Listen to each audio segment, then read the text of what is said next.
very good morning students of class 8th.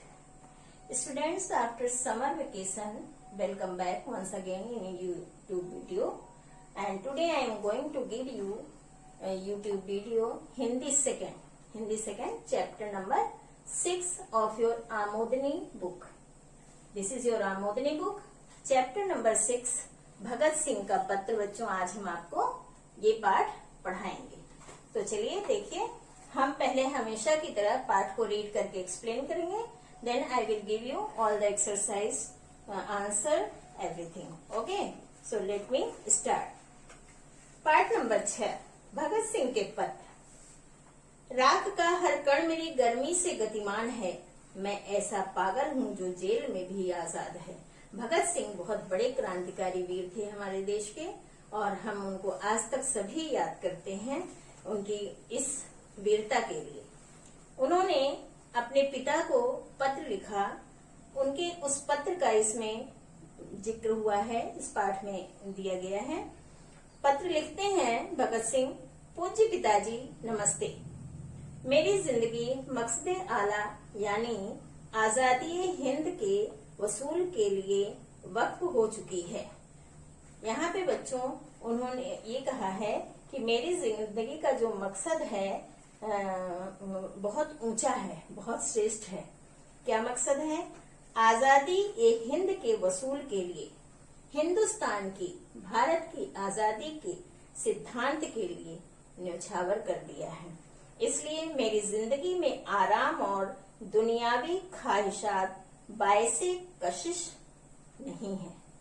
इसलिए उन्होंने बताया कि मेरी जिंदगी में जो है सांसारिक इच्छाएं आदि नहीं है, किसी तरह की कोई लालसा, कोई सांसारिक जो इच्छाएं हैं, जैसे गृहस्थ जीवन बिताना, ऐसे रहना, भौतिक जीवन बिताना, ये सब हमारी इच्छाएं कुछ भी नहीं है। आपको याद होगा कि जब मैं छोटा था तो बापूजी ने मेरे यज्ञोपवीत के वक्त ऐलान किया था।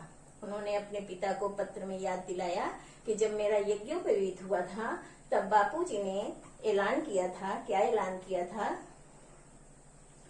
कि मुझे खिदमते वतन के लिए वक्फ कर दिया गया है, कि मुझे देश की सेवा के लिए न्यौछावर कर दिया गया है, लिहाजा मैं उस वक्त की प्रतीक्षा कर रहा हूँ। वो कहते हैं कि इसलिए मैं उस समय की प्रतीक्षा कर रहा हूँ कि कब हम अपने देश के लिए समर्पित हो जाएं, बलिदान हो जाएं, शहीद हो जाएं। उम्मीद है आप मुझे माफ करेंगे। वो अपने पिता से माफी भी मांगते हैं, और फिर आपके ताबेदार भगत सिंह, आपका बेटा भगत सिंह। फिर बच्चों उन्होंने एक पत्र इसी में और दिया है जो उन्होंने दिल्ली के जेल से लिखा है। दिल्ली जेल, 26 अप्रैल 1929। पूज्य पिताजी महाराज, बंदे मातरम। अर्ज यह है कि, अर्ज माने अनुरोध, अर्ज यह है कि हम लोग 22 अप्रैल को पुलिस की हवालात से दिल्ली जेल में मुंतकिल कर दिए जाएंगे। उन्होंने बताया कि 22 अप्रैल को हमें हवालात से दिल्ली जेल में स्थानांतरित कर दिया जाएगा, और इस वक्त दिल्ली जेल में ही हैं, और मैं इस समय दिल्ली जेल में ही हूँ। मुकदमा 7 मई को जेल के अंदर ही शुरू होगा। गालिबन 1 माह में सारा ड्रामा खत्म हो जाएगा, और 1 महीने के अंदर सब कुछ निर्णय हो जाएगा। ज्यादा फिक्र करने की जरूरत नहीं है। मुझे मालूम हुआ कि आप तशरीफ लाए थे। उन्हें पता चला था कि पिताजी हमारे आए थे। किसी वकील से बातचीत भी की थी, मुझसे मिलने की कोशिश भी की थी, मगर सब इंतजाम न हो सका। आप आए थे, आपने ये सारी कोशिशें की थी, लेकिन इनमें से कुछ भी न हो पाया। कपड़े मुझे परसों मिल गए। जो उनके पिताजी कपड़े दे गए थे, वो कपड़े उन्हें परसों प्राप्त हो गए। मुलाकात आप जिस दिन तशरीफ लाएं, वो कह रहे हैं कि जब भी अब आप तशरीफ लाएंगे तो मुलाकात होगी, हो सकेगी। वकील वगैरह की कोई खास जरूरत नहीं है। वो अपने पिता को तसल्ली देते हैं और उनसे अनुरोध करते हैं कि वकील वगैरह करने की कोई जरूरत नहीं है। दो एक अमूर पर थोड़ा सा मशविरा लेना चाहता हूँ। अमूर विषय, दो एक विषय पर मैं आपके विचार जानना चाहता हूँ, आपकी सलाह लेना चाहता हूँ, मगर यह कोई खास अहमियत नहीं रखते, लेकिन ये कोई महत्वपूर्ण नहीं है।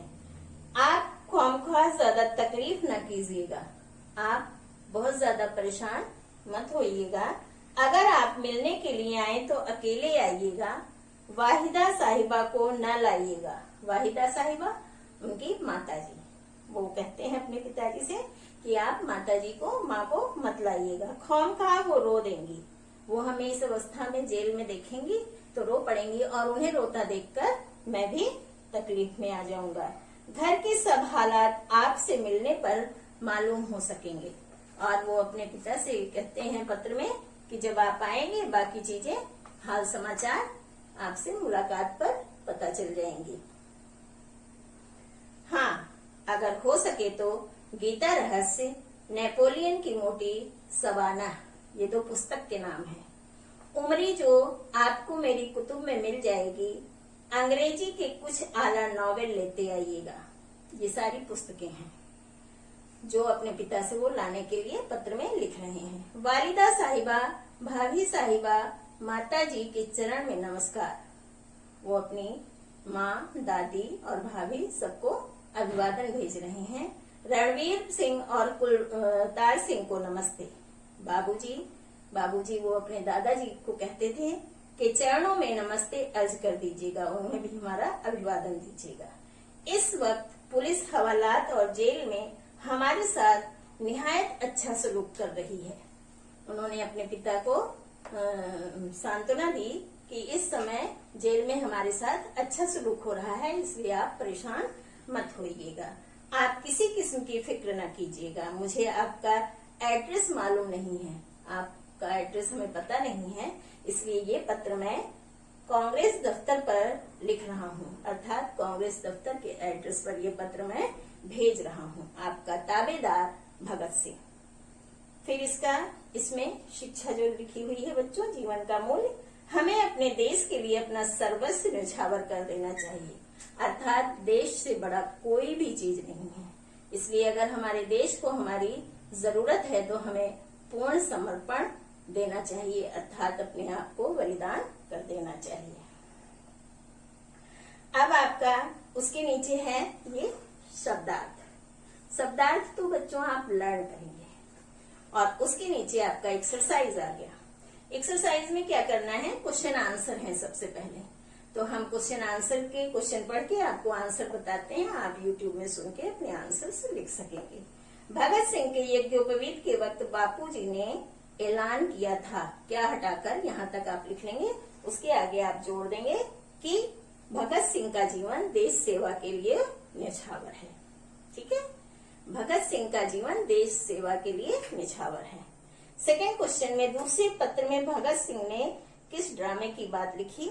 दूसरे पत्र में भगत सिंह ने जेल के अंदर मुकदमे से संबंधित ड्रामे की बात लिखी। जेल के अंदर मुकदमे से संबंधित ड्रामे की बात लिखी। थर्ड क्वेश्चन में है, अपनी माँ को जेल में न लाने के लिए उन्होंने अपने पिता को क्या तर्क दिए। अपनी माँ को जेल में न लाने के लिए उन्होंने यह तर्क दिया, आप इस पेज पे देखिए 49 पे, यहाँ पे लास्ट सेकेंड लाइन, वालिदा साहब को साथ मत लाइएगा वरना वो हमें देखकर रो पड़ेंगी और हमें भी तकलीफ होगी, ये तर्क दिया था। तो ये आपको लिख देना है। भगत सिंह ने अपने पिता की कौन सी पुस्तकें लाने का अनुरोध किया। गीता का रहस्य, नेपोलियन की मोटी सवाना। फिर क्वेश्चन नंबर 5 में भगत सिंह अपना घर छोड़ने के लिए क्यों मजबूर हुए, क्यों हटाकर मजबूर हुए तक आप प्रश्न का लिखेंगे। उसके आगे आप लिखेंगे क्योंकि भगत सिंह ने अपना जीवन देश को समर्पित कर दिया था। उन्होंने अपना जीवन देश को समर्पित कर दिया था, देश के नाम कर दिया था। इसके बाद बच्चों आपका रिक्त स्थान की पूर्ति प्रश्न आता है, प्रश्न नंबर 2। इसमें फर्स्ट है, ये आपका प्रश्न नंबर 2 है इसमें फर्स्ट पार्ट है, मेरी जिंदगी में आराम और दुनियावी डैश वाय से कशिश नहीं है। यहाँ आएगा ख्वाहिशात, यहाँ पे ख्वाहिशात आपको फिल करना है। सेकेंड पार्ट इसका, सेकेंड क्वेश्चन का सेकेंड पार्ट आप देख सकते हैं।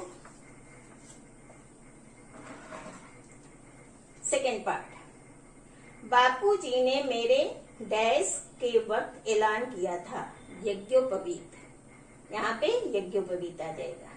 फिर है थर्ड पार्ट में, लिहाजा मैं उस वक्त की प्रतीक्षा कर रहा हूँ, यहाँ पे आ जाएगा लिहाजा मैं उस वक्त की प्रतीक्षा कर रहा हूँ। फिर थर्ड में बच्चों, गालिबन एक माह में सारा ड्रामा, यहाँ पे ड्रामा फिल करना है आपको, ड्रामा खत्म हो जाएगा। और फिफ्थ पार्ट में अंग्रेजी के कुछ आला, यहाँ पे आपको नॉवेल भरना है, नॉवेल आप फिल कर देंगे, लेते आइएगा, ठीक है।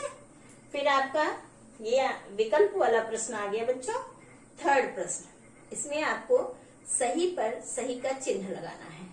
तो देखिए इसमें पहला है, भगत सिंह ने प्रस्तुत पत्र किसको लिखे थे, किसको लिखा था।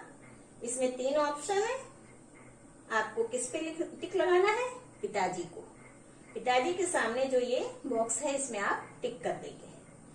भगत सिंह ने दूसरा पत्र कहाँ से लिखा, कहाँ से लिखा था बच्चों, दिल्ली जेल से। तो दिल्ली जेल के सामने जो बॉक्स है इसमें आप टिक कर देंगे। फिर थर्ड पार्ट में है, भगत सिंह पर मुकदमा कब शुरू हुआ, 7 मई 1929 को। कब शुरू हुआ था, 7 मई 1929 को, इसमें आप टिक कर देंगे। फिर इसके फिफ्थ पार्ट में, अपने पत्र में भगत सिंह ने किसको साथ न लाने को कहा, अपनी माताजी को, वालिदा साहिबा को। ये इसका थर्ड पार्ट ये टिक कर देंगे आप, सही है। फिर आपको सही कथन पर सही का चिन्ह और गलत पर गलत का चिन्ह लगाना है। तो क्वेश्चन नंबर 4 में आपको सही गलत बताना है। देखिए, भगत सिंह ने अपना जीवन देश को समर्पित कर दिया था, सही है, इसमें आप सही का चिन्ह लगाएंगे। भगत सिंह ने वालिदा साहिबा को भी साथ लाने के लिए कहा, गलत है, उन्होंने कहा नहीं बल्कि मना किया था। उन्होंने लाने के लिए नहीं कहा बल्कि क्या कहा था बच्चों, कि मत लाइएगा। भगत सिंह पर 15 अगस्त 1929 को मुकदमा शुरू हुआ, ये भी गलत है। भगत सिंह ने अपने पिता से कहा, आप किसी किस्म की फिक्र न कीजिए, ये सही है। भगत सिंह को अपने पिता का एड्रेस मालूम था, नहीं मालूम था। तो अब आप यहाँ देख सकते हैं, ये सही गलत में फर्स्ट आपका सही है, सेकंड थर्ड गलत है, फोर्थ सही है और फिफ्थ गलत है। तो ये आपका क्वेश्चन नंबर 4 हो गया। अब क्वेश्चन नंबर 5 यहाँ पे नहीं है बच्चों, भाषा बोध है। भाषा बोध में ग्रामर वाले क्वेश्चन है। तो देखिए भाषा बोध में हम देखेंगे, इसमें हमें इन शब्दों के विलोम शब्द लिखने हैं। क्या लिखने हैं, विलोम लिखने हैं। तो पहला शब्द जो इसमें है, उम्मीद। उम्मीद आशा होता है, उसका निराशा हो जाएगा, ठीक है। सेकेंड शब्द जो है इसका तकलीफ, तकलीफ का आराम हो जाएगा। देखिए आप, तकलीफ का आराम हो जाएगा, ठीक है। फिर थर्ड इसका शब्द जो है फिक्र, बेफिक्र। फिर अच्छा बुरा, जिंदगी मृत्यु और खास साधारण। फिर बच्चों इसका सेकेंड पार्ट आता है, निम्नलिखित शब्दों को एक वचन से बहुवचन में परिवर्तित करना है। एक वचन के शब्द हैं, इन्हें हमें बहुवचन में बदलना है। तो उम्मीद उम्मीदों, जरूरत जरूरतें, तकलीफ तकलीफें, सुझाव सुझावों, कोशिश कोशिशों, हालात हालातों। अब इसमें एक क्वेश्चन आया है जिसमें हमें कुछ निर्देश दिए गए हैं, उसके अनुसार हमें वाक्य बनाना है। जैसे मुकदमा जेल के अंदर ही शुरू होगा, इसे हमें वर्तमान काल में बदलना है। तो हो जाएगा मुकदमा जेल के अंदर ही है। 1 माह में सारा ड्रामा खत्म हो जाएगा, इसे हमें भूतकाल में बदलना है। 1 माह में सारा ड्रामा खत्म हो गया था। फिर थर्ड है, पुलिस की हवालात से दिल्ली जेल में मुंतकिल कर दिए गए थे, तो कर दिए गए थे की जगह कर दिए जाएंगे। ठीक है बच्चों, ये आपका भविष्यकाल में हो गया। अब आपका मौखिक क्वेश्चन आता है, जिसमें प्रश्न है, प्रस्तुत पत्र किसने लिखा था? भगत सिंह ने लिखा था। प्रस्तुत पत्र किसको लिखे गए थे? पिताजी को। भगत सिंह के पत्र कहाँ से लिखे गए थे? दिल्ली जेल से। भगत सिंह के साथ हवालात में कैसा सलूक किया जा रहा था? अच्छा सलूक किया जा रहा था। भगत सिंह को कांग्रेस के दफ्तर पर पत्र क्यों लिखना पड़ा? क्योंकि उन्हें अपने पिताजी का पता मालूम नहीं था, एड्रेस मालूम नहीं था। ये आपका पाठ यहाँ पर बच्चों पूरा। So students, you will write these questions answers in your notebook. These all 5 question answers you have to write in your notebook. As always, you are writing. All the best. Take care. Thanks a lot.